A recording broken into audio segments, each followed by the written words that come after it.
de um mal fluido, ela pode ser rápida e, mesmo, instantânea. Mesmo Allan Kardec não tendo falado explicitamente dos dispersivos, em se tratando de técnica, a expulsão de um mal fluido se dá, com segurança por esse mecanismo.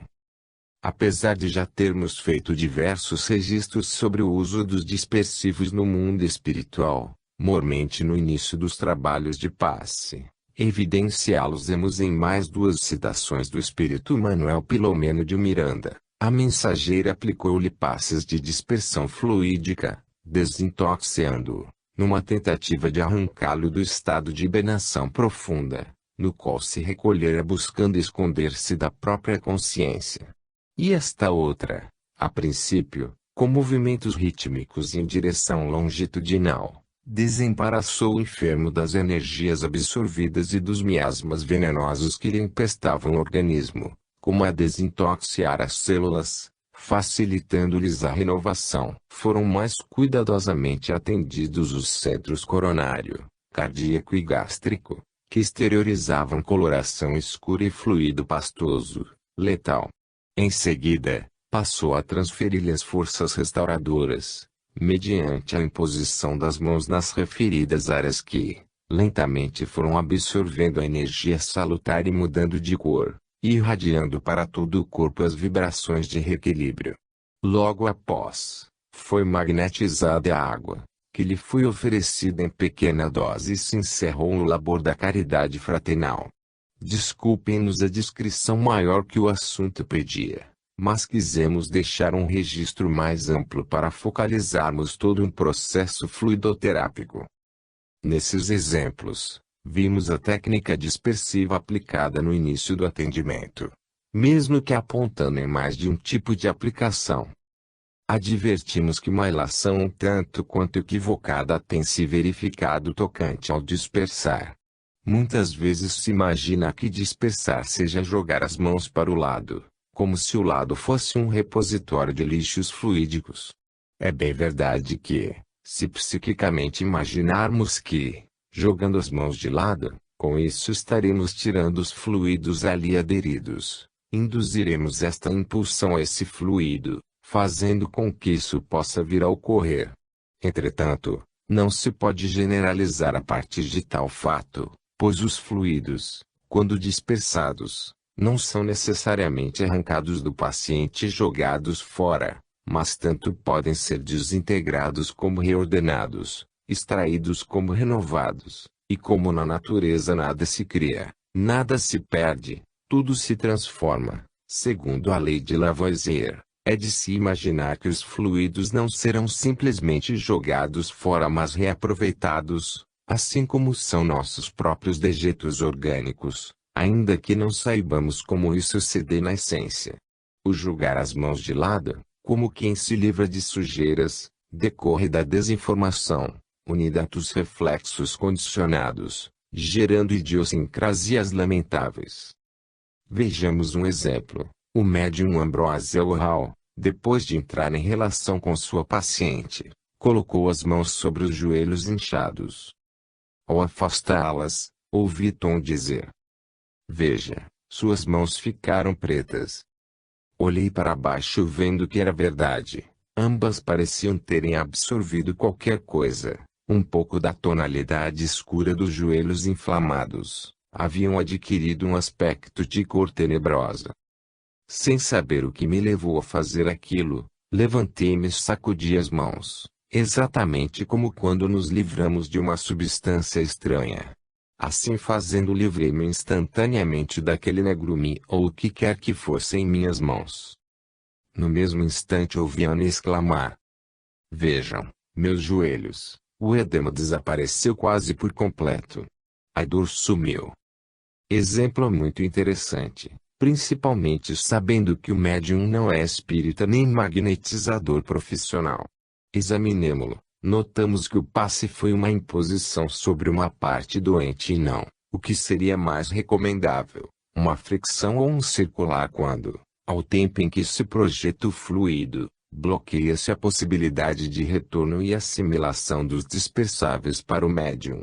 Não podemos esquecer que, como médiums, Somos sensitivos, na expressão pura do termo, o que nos confere uma capacidade de percepção e, por vezes, assimilação dos fluidos. Foi o que se deu, na imposição médium, ao tempo em que extrai os fluidos da paciente, assimilou-os. Caso tivesse arcado os dedos, conforme apresentado na técnica dos passes circulares, ou comandado psiquicamente uma determinante dispersiva, esses fluidos teriam sido dispersados e a ocorrência, aparentemente estranha, não teria se verificado. Quanto ao fato de lhe julgar as mãos e os fluidos saírem, observe-se que, de sua narrativa, se depreende que não sabia do que se tratava. Retornamos ao ponto dos reflexos condicionados. Basta observar com o que ele comparou o ato, quando, pela vontade de eliminar os fluidos densos de suas mãos, dispersou-os. Ou seja, o que precisava ser feito não era jogar as mãos, mas sim mentalizar a dispersão, ainda que por puro reflexo. Foi de situações tais que se convencionou jogar as mãos para se desfazer dos fluidos carregados. Um pouco mais de observação ou estudo e tudo se esclareceria com tranquilidade, evitando-se a gesticulação desnecessária. Supondo-se que o simples jogar as mãos fossem suficientes para a dispersão, seríamos direcionados a pensar que esses fluidos dispersados, no sentido de extraídos e jogados fora, não sofreriam nenhum beneficiamento, pelo que os ambientes das cabines de passes seriam totalmente desequilibrados por motivo dos excessos desses fluidos. Ocorre que, pelo que indica a lógica, os fluidos a serem dispersados são desintegrados, redirecionados ou restabilizados, motivo pelo qual não provocam prejuízos quando assim orientados. Este raciocínio faz parte de uma ilação a partir de matéria que vimos no capítulo 4. Quando estudamos o fluido, princípio, vital. Ali encontramos, na referência 28, que quando um homem desencarna, o fluido vital volta à massa fluido cósmico, de onde saiu. Vimos também que o fluido cósmico se encontra bem exemplificado no fluido magnético animal que, por sua vez, é derivação do fluido vital. Ora, conjugando-se essas informações, fica fácil concluirmos que os fluidos dispersados devam ser reaproveitados pelos laboratórios espirituais, atento, todavia, à execuibilidade de leis que ainda não conhecemos. Por igual razão fica destituída de qualquer lógica prática que alguns médiuns têm de se separar em categorias, os que aplicam passes dispersivos e os que fazem passes de cura, como se tratasse de um hospital terreno, com enfermeiros, cuidando da asepsia, e os médicos, cuidando do atendimento real. Na realidade, se o médium está convenientemente preparado e as condições ambientais, principalmente as espirituais, estão equilibradas e harmonizadas, não há como inferir seja tal ou qual médium mais indicado para essa ou aquela tarefa. Somos servidores de um mesmo Senhor e prestamos todos o mesmo serviço. Apesar de com isso não insinuarmos deixem de existir aptidões mais caracterizadas em uns que noutros médiuns. A prática desse tipo de divisão é também condenável por fazer surgirem rivalidades, indisposições e até brigas entre os membros dos grupos de passistas, os quais passam a ver, nos dispersivos, uma importância menor, quando na realidade isso não se dá já. Ademais, que adianta um bom dispersivo, feito por um bom médium, seguido de uma má fluidificação feita por um médium despreparado. E que vale uma transferência fluídica bem feita se precedida de uma dispersão feita com má vontade. Sejamos coerentes com o bom senso e corrijamos nossos equívocos. 4. Outras maneiras do passe. Não se trata aqui de novas técnicas nem tipos, mas sim de alguns procedimentos que têm adquirido praxe no meio espírita, favorecendo uma divisão didática. De outra forma, veremos também alguns nomes usuais e outros exóticos, mas de conhecimento quase sempre restrito, que denotam mais o personalismo que o assunto é tratado do que estudado e racionalizado pelo bom senso. 4.1 Passes individuais. Dizemos que os passes são individuais quando o atendimento do paciente é feito por um passista por vez, podendo ser assim subdividido. 4.1.1 Em cabines individuais. Quando existem cabines ou macas individuais, com o paciente isolado de outros pacientes. Esta é a situação mais favorável para a aplicação dos passes de origem magnética, ou seja, os magneto-espirituais, os magneto-magnéticos e os magneto-mistos, sob quaisquer modalidades de técnicas, assim como, em alguns casos, os misto-espirituais, os misto-magnéticos e os misto-I. 4.1.2 Em cabines coletivas.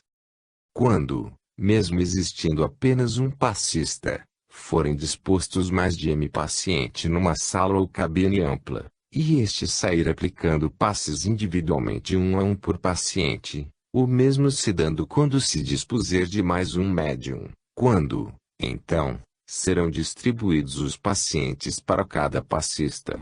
Este é o tipo ideal para passes de origem espiritual, ou seja, os espíritos espirituais, os espíritos magnéticos e os espírito misto, além de algumas variações dos mistos, de acordo com as conveniências.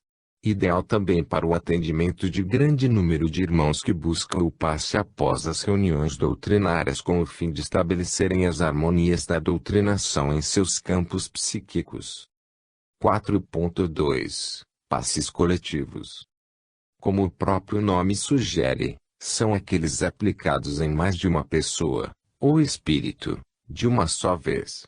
Exemplos: em reuniões públicas que não têm passes após seu término, normalmente a espiritualidade favorece os presentes com um passe espírito espiritual. Nessas ocasiões os médiuns videntes costumam ver flores, raios luminosos, águas cristalinas a verterem dos planos espirituais sobre a assembleia, num fenômeno de rara beleza.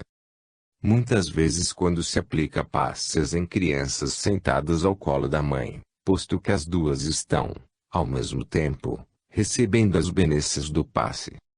Quando, pela inexistência de suficiente número de médiuns com condições para o atendimento, um único médium impõe a mão sobre os presentes e, invocando as bênçãos divinas, aplica um espírito mista coletivo. Lembramos não ser recomendável, nessas ocasiões e lugares, que o paciente fique deitado. 4.3 Passes padronizados. Teremos oportunidade de deter nossa atenção sobre certas padronizações mais adiante. Por enquanto, queremos dizer apenas que estes são os passos que obedecem, como o nome sugere, a uma padronização. Se por um lado é muito bom se tem uma ordem técnica de aplicação, a padronização, tal qual é profusamente conhecida e empregada, só tende a criar ritualismos nas casas espíritas e vícios de postura nos médiuns. As técnicas existem, juntamente com as intuições e as práticas, para serem estudadas, analisadas, ponderadas e ajustadas às conveniências, a fim de que se fuja dos desvios lamentáveis que têm ocorrido na prática do passe espírita pelo excesso de padronização. Afinal, tudo que é ritual, por mais correto possa parecer, é antidoutrinário e, portanto, incorreto no passe espírita. Os passes coletivos, até mesmo para se evitar encenações exacerbadas ou técnicas inconvenientes, são os que mais solicitam padrão esse que deve ser o mais simples possível. No caso de se perceber que determinado paciente está requerendo um tratamento mais rico em técnicas, encaminhemo-o, de conformidade com as orientações da casa, ao tratamento devido, obedecendo às oportunidades de tempo, lugar e horário determinados. 4.4 Passes livres. O próprio nome já diz tudo. São os passes aplicados sem nenhum padrão estabelecido. Assim como os padronizados, devem ser analisados com cuidado a fim de se evitar equívocos, quase sempre perniciosos à pureza doutrinária. Tal como vimos num tema anterior, os passes coletivos não devem ser livres, pois tenderiam a provocar mais desencontros que soluções. Esta situação só é recomendada a passes de origem e objetivo magnéticos, na maioria das vezes de forma individual, e apenas quando os médiuns que atuam são experientes conhecedores das técnicas, fazendo-lhes uso com proficiência. 4.5 Passes com nomes comuns e exóticos. Simplesmente porque não dá para enumerar nem minudenciar todos os nomes como os passes são divulgados, pois, por incrível possa parecer, existem aos milhares, embora só conheçamos alguns, daremos alguns só para conhecermos a profusão das denominações existentes. Passe de malachação, uma espécie de massagem psíquica. Passe pulo do gato, aquele que só determinado médium sabe aplicar e não ensina a ninguém. Passe fulano de tal, cujo nome se dá em homenagem ao espírito que sugeriu aquela técnica. Passe de corrente, analisaremos adiante. Passe conjugado, um misto de técnicas, padrões e passistas num só passe. Passe de petardo, acreditamos que para tirarem alguém ou em alguma coisa. Passe de benzimento, já que espírita não tem batismo, não é?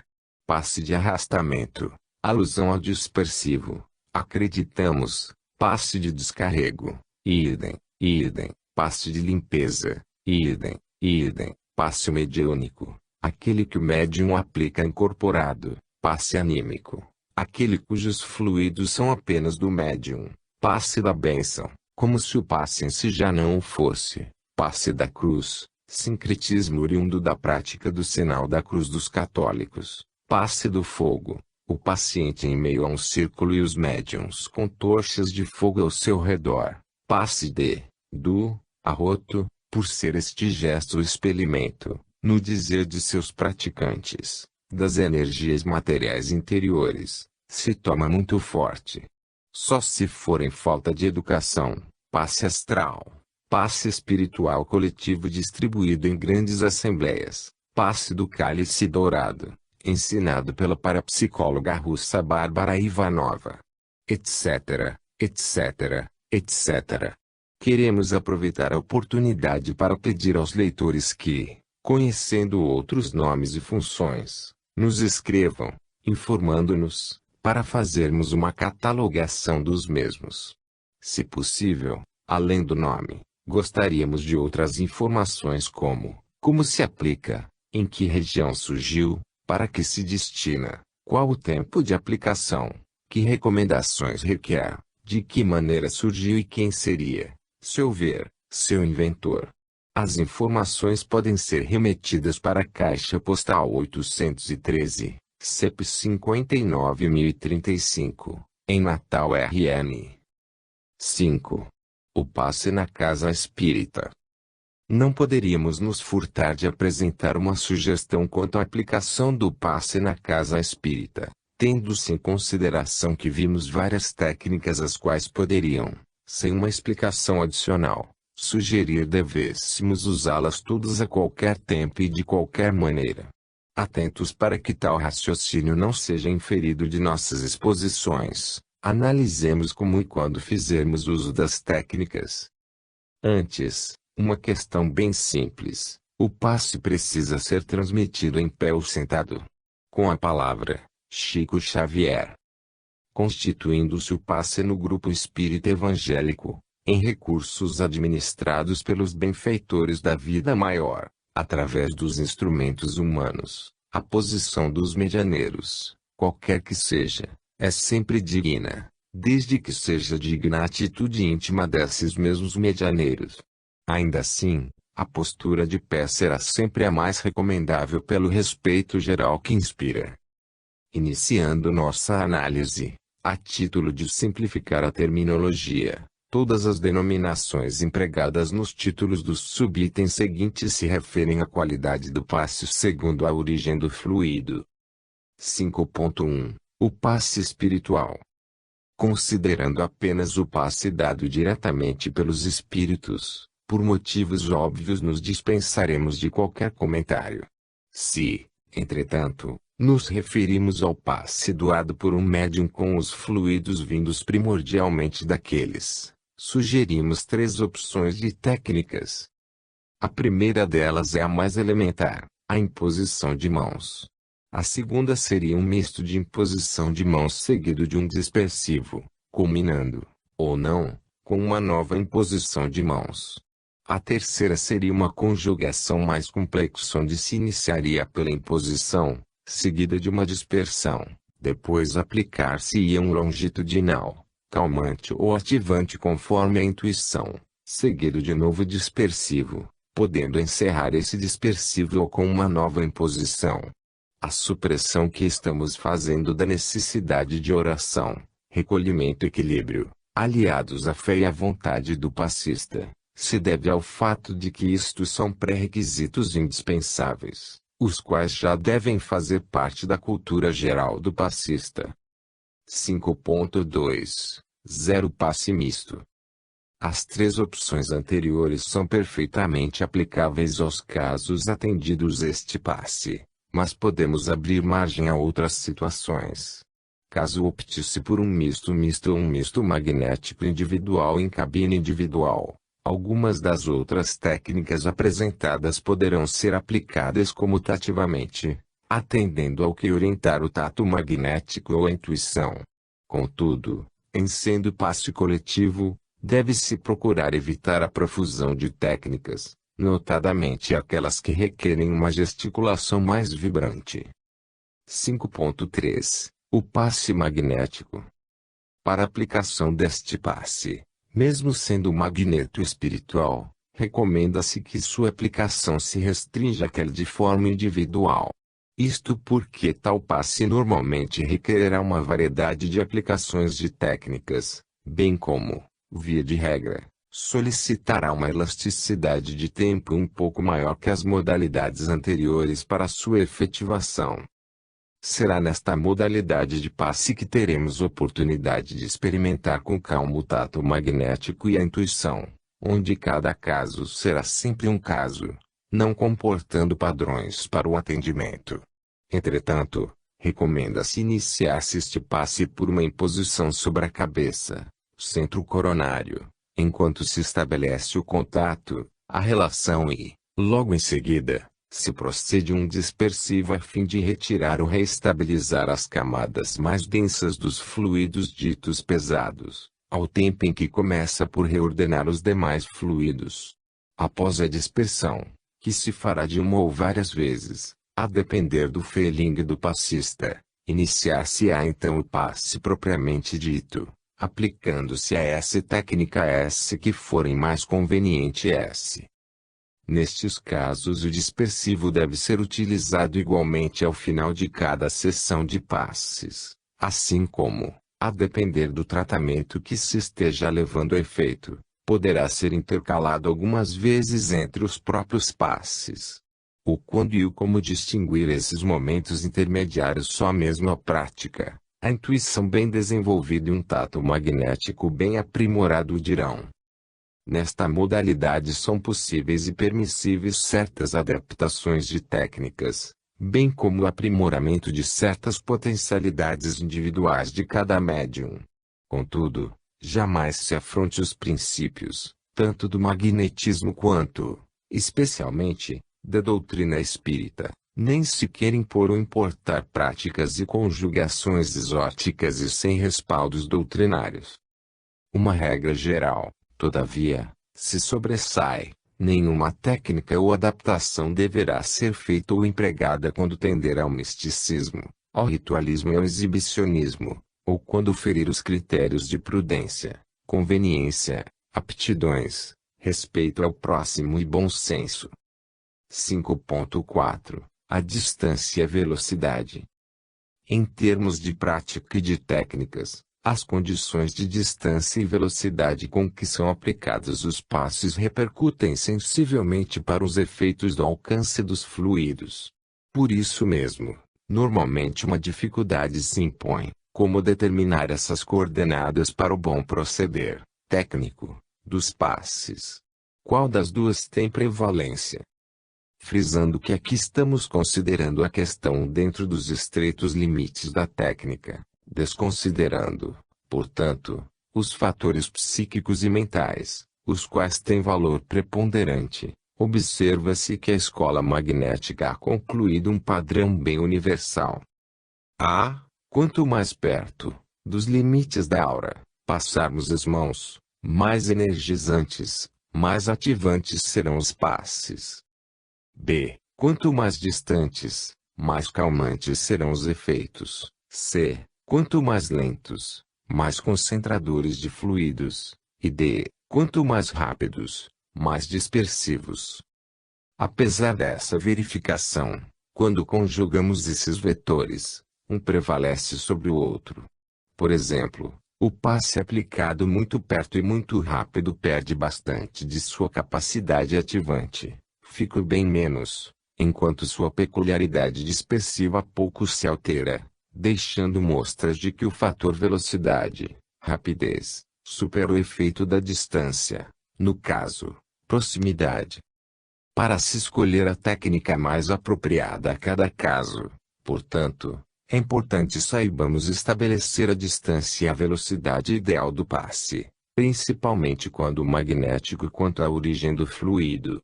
A prática e a atenção são de fundamental e indispensável importância, embora não sejam tudo.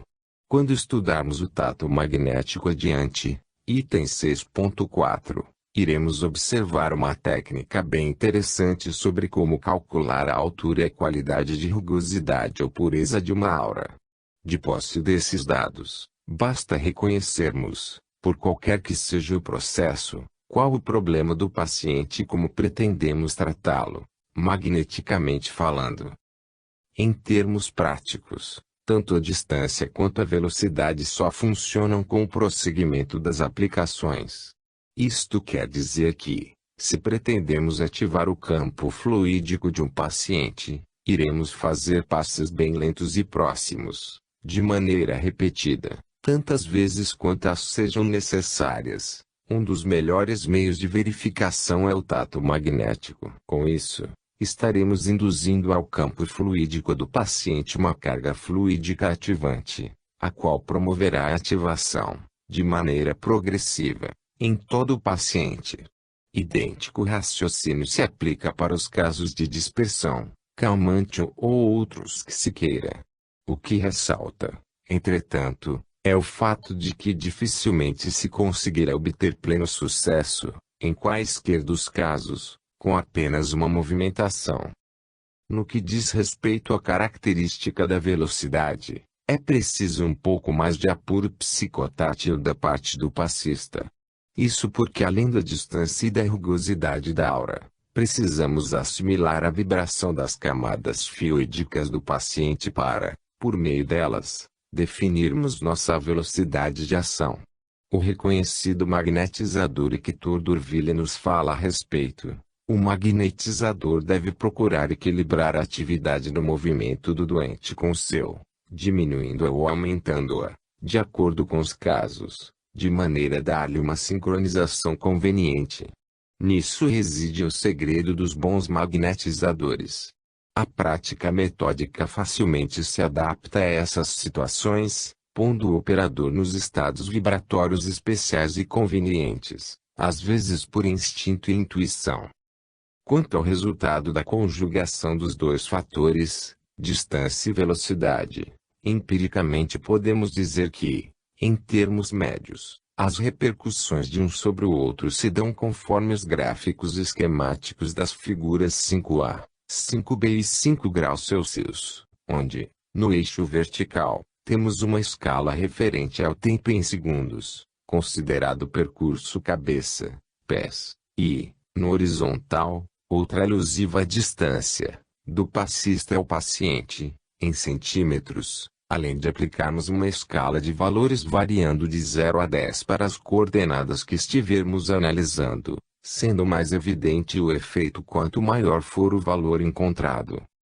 Na figura 5A encontramos a curva da influência dos dois fatores, velocidade e distância, em relação ao grau dispersivo. Na figura 5B, observe-se que fizemos aí uma inversão no eixo do tempo, temos a curva que indica a intensidade da ação calmante, E na figura a 5 graus Celsius, em vez de fazermos uma simples curva de concentração, ativação fluídica, preferimos fazer curvas individuais em relação à ação de cada tempo, velocidade, versus distâncias, tentando mostrar a ação sob a forma de campo que de pontos. Contudo, deixamos ali os pontos que seriam os limites de uma pretensa curva de ativação.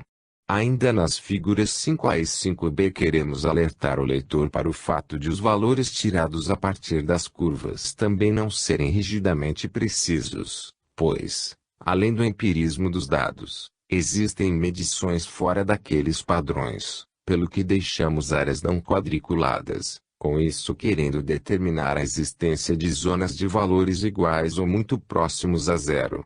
Apesar de termos evitado um comportamento gráfico excessivamente acadêmico, acreditamos que o leitor perceberá os alcances que objetivamos. 6. Outros usos do passe. Aqui iremos apreciar outras maneiras como o passe pode ou não deve ser usado. 6.1. O passe à distância, irradiações. Ensina Martins Peralva que, no passe à distância, que é uma modalidade de radiação, o médium, sintonizando-se com o necessitado, à distância, para ele canaliza igualmente fluidos salutares e benéficos. E continua, nas chamadas sessões de radiação, os doentes são beneficiados à distância, não somente em virtude dos fluidos dirigidos conscientemente pelos encarnados, como pelas energias extraídas dos presentes, pelos cooperadores espirituais. Muito justo observar a afirmação de que são extraídos fluidos dos presentes e não apenas dos passistas e espíritos. Este é um fenômeno comum, pois muitas vezes alguém vai à cabine pensando em receber o passe, mas, na realidade, sua necessidade maior é de doar fluidos, oportunidade em que os espíritos fazem saques dos fluidos excedentes e recanaliza-os aos necessitados, atendendo, desta sorte, a dois de uma só vez. Isto também sugere explicação para o fato de o passe espiritual ou o misto, quanto à origem do fluido, não cansarem tanto os médiuns, afinal, além das energias dos espíritos e deles mesmos, em tais casos ainda se conta com o eventual reforço advindo de outro esse paciente S/doadores. Voltando ao passe à distância, lembramos que Jesus também fez curas à distância. Rogou-lhe o oficial: Senhor, desce, antes que meu filho morra. Vai, disse-lhe Jesus, teu filho vive. O homem creu na palavra de Jesus e partiu. Já ele descia, quando os seus servos lhe vieram ao encontro, anunciando-lhe que o filho vivia. Então indagou deles a que hora o seu filho se sentira melhor. Informaram: ontem à hora 7 a febre o deixou. Com isto reconheceu o pai ser aquela precisamente a hora em que Jesus lhe dissera: teu filho vive, e creu ele e toda a sua casa. Quem atentar à passagem, poderá tirar boas ilações além das diretamente ligadas à distância. Busquemos agora André Luiz. Quando ele indagou ao espírito Aulo se era possível aplicar o passe dessa forma, este respondeu: sim, desde que haja sintonia entre aquele que o administra e aquele que o recebe. Nesse caso, diversos companheiros espirituais se ajustam no trabalho do auxílio, favorecendo a realização, e a prece silenciosa será o melhor veículo da força curadora. Da resposta do espírito Aulos podemos destacar sua menção à segura regra geral do magnetismo, que é a sintonia, como condição básica, juntamente à prece, que lhe é o melhor veículo. Basicamente, como vimos, o processo é simples. Mas existem os que complicam, sugerindo se traga, ideoplasticamente, a presença do ausente e aí, imaginariamente, se lhe aplique o passe. Particularmente consideramos desnecessário tal ideoplastia, pois a partir dessa prática de se pedir retratos, roupas ou objetos do ausente para se fazer atração, é só um pequeno passo. E sabemos a manchias que isso é antidoutrinário, sem respaldo evangélico e comprovadamente, por diversas evidências, desnecessário ao bom resultado da fluidoterapia. Quanto à possibilidade do atendimento à distância, parece não haver dúvidas. Para ilustrar, daremos alguns exemplos. A distância em si não representa um obstáculo à cura. Dudley Blades. O tratamento de cura à distância estava sendo ministrado ininterruptamente pelo Dr. Lang. A senhora James ia, lentamente, se recuperando. J. B. Marruton. Distância não é obstáculo para os médicos do além, portanto o tratamento pode ser administrado a um doente que vive em qualquer lugar do mundo. O tratamento à distância funciona como valioso suplemento no tratamento por contato. George Chapman. Posso fornecer vários exemplos para provar que a energia transmitida desconhece obstáculos, sejam paredes de construções, sejam distâncias. Além do mais, é desnecessário saber onde, em dado momento, se encontra a pessoa a quem se quer ajudar. Basta como que materializá-lo na própria consciência e o enviado encontrará o destinatário, esteja onde estiver. Vê-ele saiu na.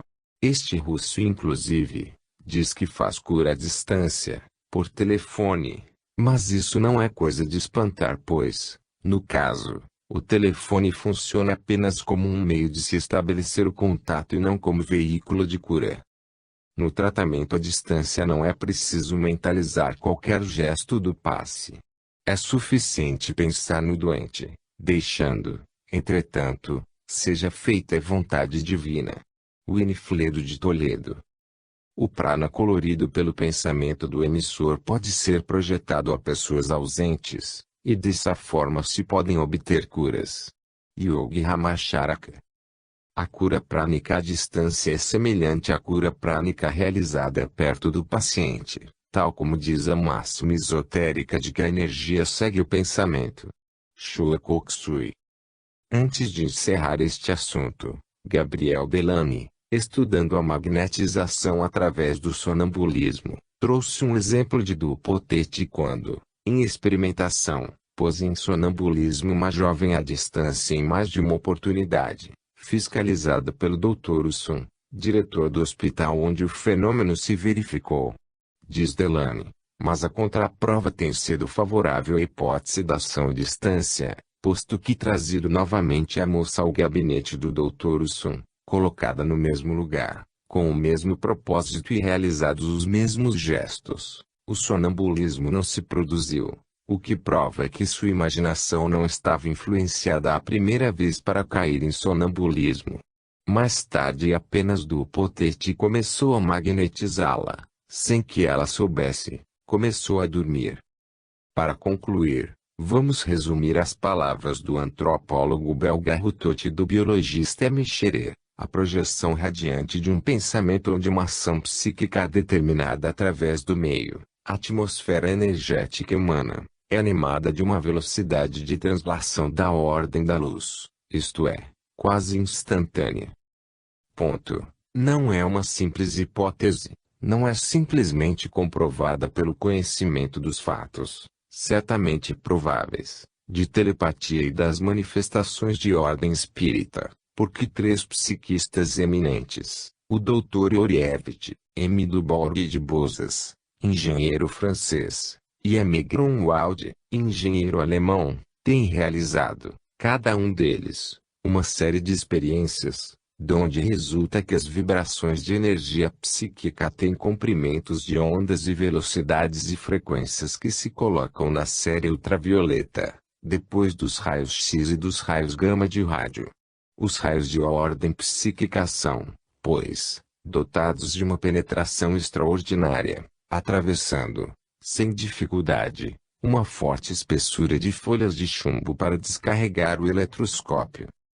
6.1.1 Recebimento de passe por pessoa ausente. É comum encontrarmos pessoas querendo receber passes por outra pessoa que não pode vir à sessão. É válido isso? Ouçamos Chico Xavier. Alguém não pode substituir alguém, de maneira total, na recepção do passe, mas a mentalização do necessitado do socorro espiritual por parte de quem recebe semelhante auxílio magnético é apoio e assistência de grande valor para quem se pede a intervenção da vida maior. Bem se vê que não se trata de uma substituição total, mas também não quer dizer que o esforço não tenha sentido ou valor. Vale sim, primeiro porque sabemos que a intencionalidade é o grande motor da vontade, depois porque Deus nunca despreza nossos impulsos na direção do bem, e terceiro porque a ação fluídica à distância é uma realidade efetiva.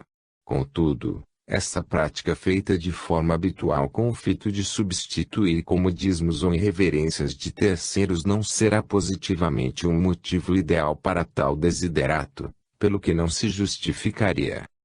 6.2 O autopasse. Eis uma questão que tem sido apresentada como tabu, e que, por mesmo, tem servido a muitas polêmicas. Ocorre que um bom número de médiuns e magnetizadores recomendam o autopasse, segundo técnicas do magnetismo, e outras pessoas simplesmente o desconsideram, sem para isso darem explicações. Raciocinemos. Uma das recomendações básicas que fazemos aos passistas é que estejam equilibrados, espiritual e fisicamente, harmonizados, em boa vibração para melhor poderem ajudar aos pacientes. Por que isso? Porque nós, como filtros que somos, não devemos contaminar os fluidos que vêm dos planos espirituais em benefício do próximo, passe espiritual, nem comprometer nossos fluidos vitais, passe magnético. Ora, desde que nos sentimos com necessidade de receber o passe é porque não estamos, ainda que momentaneamente, atendendo àqueles requisitos. Então, como teríamos condições de filtrar esses fluidos ou reestabilizar os nossos? Apenas por técnicas. Mas se estamos, em tese, descompensados, não estaríamos tecnicamente impossibilitados de tal ação? Com essas simples observações fica fácil entendermos que não é de boa medida um autopasse com o uso de técnicas, posto que isso fere princípios básicos que tocam ao magnetizador. Contudo, o autopasse no sentido espiritual do termo existe. E como é ele? É, em técnica, o mais simples de todos, mas, em execução às vezes nem tanto. Trata-se da oração, da prece sentida, religiosa, santa, verdadeira e pura. E isso não somos nós que o dizemos de forma isolada, o próprio Cristo nos ensinou: pedi, e dar-se-vos-á, buscai, e achareis, batei, e abrir-se-vos-á, assim apontando-nos a necessidade de uma ação efetiva, aliada ao trabalho individual e intransferível. Mas, quando estamos perturbados fica, por vezes, difícil fazermos uma prece com essas características. Recorramos antes à leitura de um bom livro de mensagens para depois, mais tranquilos, fazermos nossa prece, nosso autopasse. A propósito, observemos outras colocações interessantes. O José Leone nos diz uma frase singela: em geral, não é quem ora para si mesmo que é curado, é quem ora pelos outros. Já o Roque Jacinto nos diz de outra forma: o passe nem sempre é oração. A oração, porém, é sempre um passe, um autopasse. O Moacir Petroni busca uma outra maneira de colocar o assunto: a invasão dos maus fluidos. Cumpre-se oponham os fluidos bons e, como cada um tem no seu próprio perispírito uma fonte fluídica permanente, todos trazem consigo o remédio aplicável. Trata-se, apenas, de purificar essa fonte e de lhe dar qualidades tais, que constituam para as más influências um repulsor, em vez de uma força atrativa. Winifredo de Toledo, depois de nos apresentar sua opinião dizendo que para os espíritas, os guias que sugerem sempre a ideia do autopasse, acrescenta que a prece é um dos recursos. Faríamos apenas uma pequena retificação. Em vez de dizer ser a prece um dos recursos, diríamos que ela é o seu melhor recurso. Keiichiro raciocina como os espíritas: o trabalho do curador é canalizar a energia da cura para o paciente. Para realizar esse processo, o curador torna-se um transmissor da vontade divina. Dessa forma, ele também é curado. E o que diz Kardec? A prece, que é um pensamento, quando fervorosa, ardente, feita com fé, produz o efeito de uma magnetização, não só chamando a concurso dos bons espíritos, mas dirigindo ao doente uma salutar corrente fluídica. Por motivo de não concordarmos com as técnicas magnéticas do autopasse, nos omitiremos de apresentá-las e discuti-las. A prece, além de ser a principal chave para abrir os canais de ligação com os planos superiores, é, muitas vezes, o suficiente para recebermos o magnetismo restaurador dos espíritos. Se estamos precisando de energias magnéticas animais, tenhamos a humildade devida e nos tornemos pacientes, aguardando, respeitosa e confiantemente, nossa vez para recebermos o passe. 6.3 O toque. E conhecido que a cura magnética também se dá pelo toque, pelo contato. Nada obstante, o assunto requer uma análise. Para tanto, limitar-nos-emos a fazer algumas citações, concluindo ao final. Na maioria dos casos, não precisavam tocar o corpo dos pacientes, modo direto. Os recursos magnéticos, aplicados a reduzida distância, penetravam assim mesmo o halo vital ou a aura dos doentes, provocando modificações subitâneas. André Luiz. O curandeiro não precisa necessariamente ter contato físico com o paciente. George W. Meek. Mesmer acha que o contato nem sempre é necessário e que, em certos casos, a atuação pode ser exercida à distância. Deve-se levar em conta, ainda, a inexistência de contato com o doente, intangibilidade. Vê ele saiu na. Devo frisar aqui que, durante uma operação espiritual, não se toca no corpo do paciente, nem sua roupa é removida. G. Chapman. Ponto. O passe é a transmissão de uma força psíquica e espiritual, dispensando qualquer contato físico na sua aplicação. Emmanuel. Ponto. Os médiuns que desejam manter a sua moral a coberto de qualquer aleivosidade, em hipótese alguma devem tocar as mãos do doente para a transmissão do passe, ainda que para isso sejam estados. Mesmo porque os fluidos manejados à distância têm maior força de penetração. Winifredo de Toledo. Foi extraordinário, afirmou o Sr. Holmes posteriormente.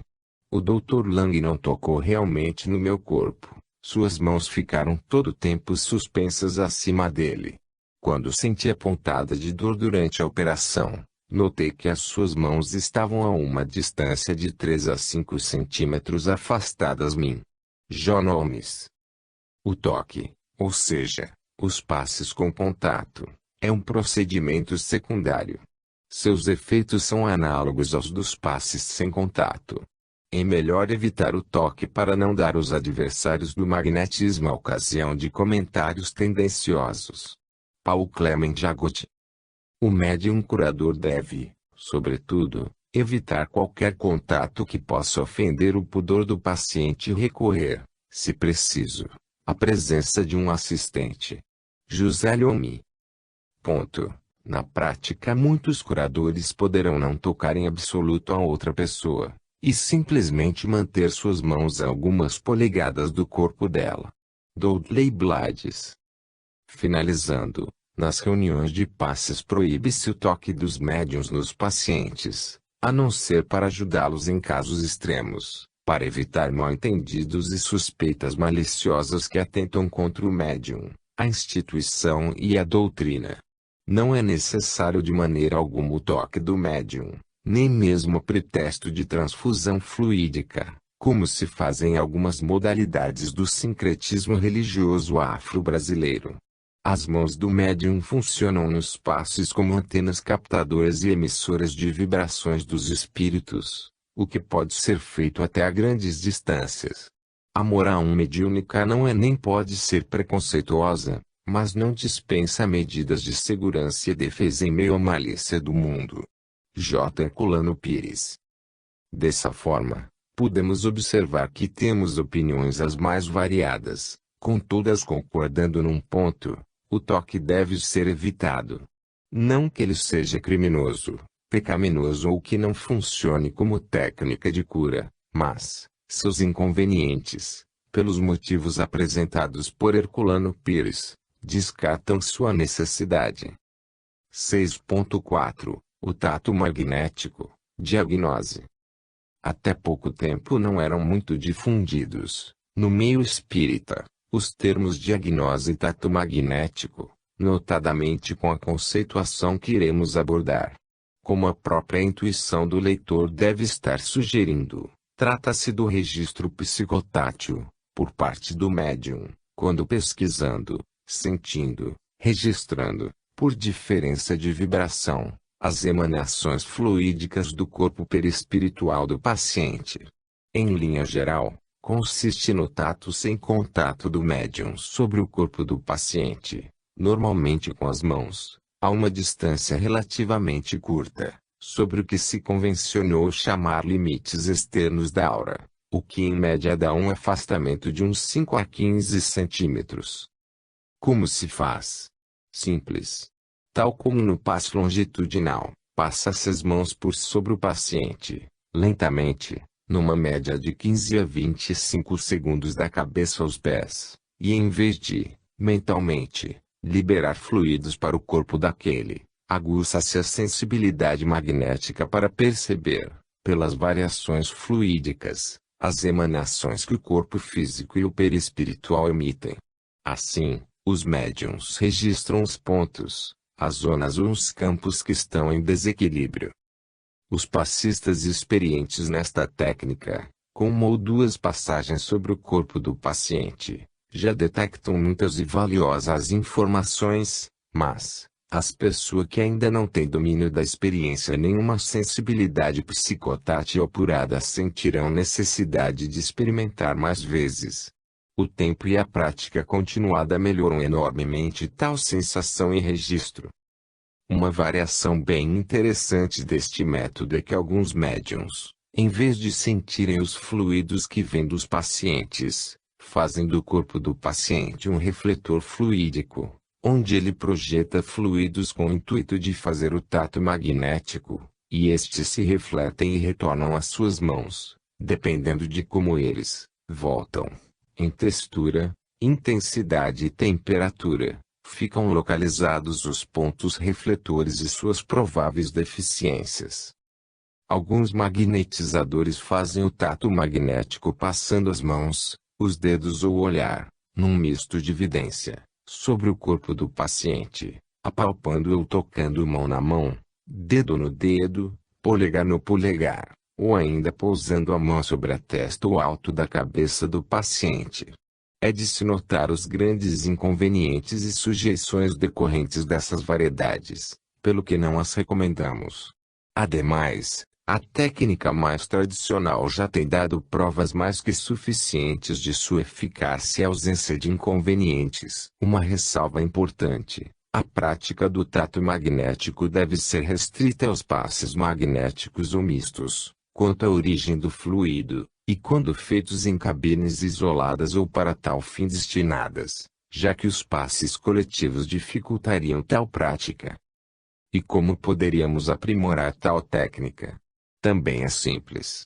Depois de tudo que já vimos sobre técnicas e dispersivos, é natural entender que aconselhamos, antes de qualquer passe, um dispersivo, no caso em análise, quando pretendemos fazer uma diagnose pelo tato magnético, tal providência é indispensável. Por quê? Imaginemos um paciente com problemas gástricos, por exemplo, há 3 dias. O que acontece com seu campo fluídico, como um todo? Obviamente que estará desorganizado.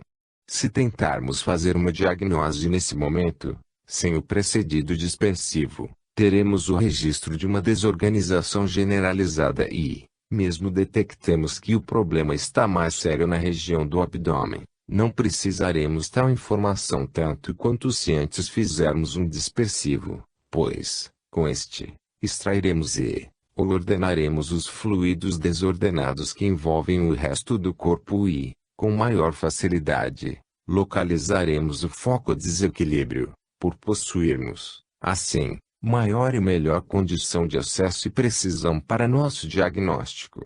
Por isso que, com o auxílio do dispersivo aplicado antes, os registros no tato magnético se fazem mais precisos, o que serve, como decorrência, para assim procedermos no intuito de aprimorarmos nossa sensibilidade. A par disso, muita prática e constantes exercícios são requeridos. Alguém, entretanto, poderá perguntar: e onde fica a intuição? Fica e ficará muito mais aprimorada, pois, agora ela terá mais um meio, o físico, para se fazer registrar, e não apenas o psíquico.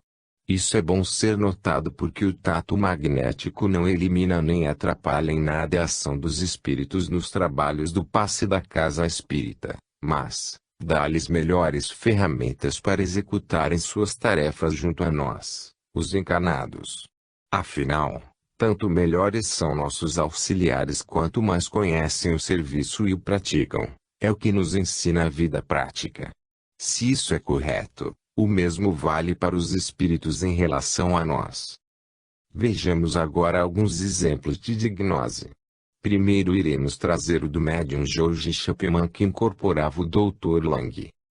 O Dr. Lang examinou-me completamente. Eu disse que tinha saúde perfeita. Imediatamente disse-me que eu tinha uma perna mais curta que a outra, e que precisaria passar por 3 operações psíquicas para corrigir esse problema. Não tocou meu corpo nenhuma vez. As pontas dos dedos ficavam a alguns centímetros de distância. Como eu vestia um grosso conjunto de lã e por baixo uma blusa de tricô, era-lhe impossível enxergar a forma de S da minha espinha, que ele descreveu detalhadamente. Uma das obras que mais comenta sobre o tato magnético é o livro do Russell V. Sayunav. Dele extrairemos algumas citações. Nossas experiências confirmaram plenamente a capacidade de visão dermo-óptica atribuída a Rose Kuleshova. Com a palma da mão, ela lia facilmente, tanto os tipos grandes, quanto os pequenos, impressos nos jornais. Se bem aqui não era ainda o tato magnético, isto serviu para alertar Sayunav sobre o fenômeno. Falei da possibilidade de diagnosticar com as mãos, o que demonstrei num jornalista conhecido que viera visitá-lo. Descobri essa possibilidade de maneira totalmente inesperada quando, ao fazer os acompanhamentos, senti que em certas partes do corpo do doente minha energia era captada de modo mais intenso do que em outras. Inúmeras perguntas feitas aos pacientes confirmavam totalmente o fenômeno. Sim, as partes afetadas do organismo absorvem a energia de modo muito mais sensível do que as outras. Isso tudo me levou a supor que, além da aura que circunda o corpo humano, contorno biomagnético próximo da periferia do organismo, existe ainda uma estrutura energética qualquer do elemento vivo que conserva traços indeléveis de qualquer doença ou trauma. As perturbações dessa unidade são sentidas pelo magnetizador, quando este adquire certa prática do chamado biodiagnóstico. Resumidamente, a técnica de Sayunav é a seguinte. 1. O examinado deve ficar de pé ou deitado, com os olhos abertos, os braços esticados. É desejável, mas não indispensável, o máximo relaxamento. 2. O exame começa a partir da cabeça, as mãos descem como que se arrastando. 3. A distância do corpo do examinado varia de 5 a 15 centímetros. A velocidade vai de meio a 1 segundo, ou mais, por decímetro. 4. Os resultados devem ser comunicados, por expressões moderadas, tais como: parece-me, pode ser que o senhor tenha tal coisa, não posso garantir que seja isso, etc. E acrescenta: esses cuidados não são apenas necessários por causa da grande impressionabilidade do examinado, como também, muitas vezes, por questões práticas. Ponto. No decorrer do biodiagnóstico registram-se aberturas, brechas, pontos de calor no campo energético total que circunda o organismo vivo. O sucesso do biodiagnóstico em curso reside na sequência sem desvios de uma dada situação, de grande concentração interior, sem qualquer